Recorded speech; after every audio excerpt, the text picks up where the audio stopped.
కందదీపం కోసం ఇలాగ ఒక కంద తీసుకున్నానండి. ముక్కైనా పర్వాలేదు, నేనైతే ముక్కే తీసుకున్నాను. రౌండ్గా ఉన్న కందే దొరకాలి అని ఏం లేదండి.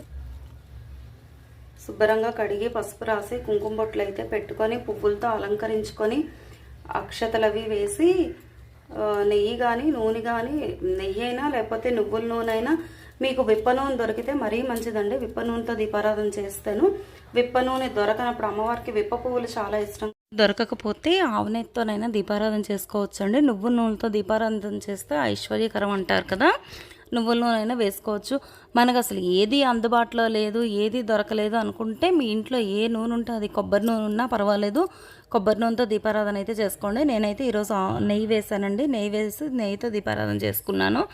ఇలా ఒక 2-3 స్పూన్లు నెయ్యి వేసుకొని ఒత్తి నిలిపి మధ్యలో పెట్టుకొని ఇలా ఒక ఇత్తడి ప్లేట్లో కానీ ఒక గిన్నెలో కానీ మొదట బియ్యం, పసుపు, కుంకుమ 4 అక్షతలు వేసి అందులో ఈ దీపాన్ని పెట్టుకొని ఈ దీపానికి పువ్వులతో అలంకరించుకోవాలి. ఈరోజు అమ్మవారి అలంకరణ శ్వేతవారాహి అన్నాను కదండి, తెల్లని పుష్పాలతో అలంకరణ చేయాలి. అందుకే కందదీపానికి కూడా తెల్లని పుష్పాలు పెట్టి అలంకరణ చేశాను. కందదీపం పెట్టినా మామూలు నిత్య దీపారాధన మానకూడదండి. ఈ వీడియో నచ్చితే లైక్ చేయండి, షేర్ చేయండి,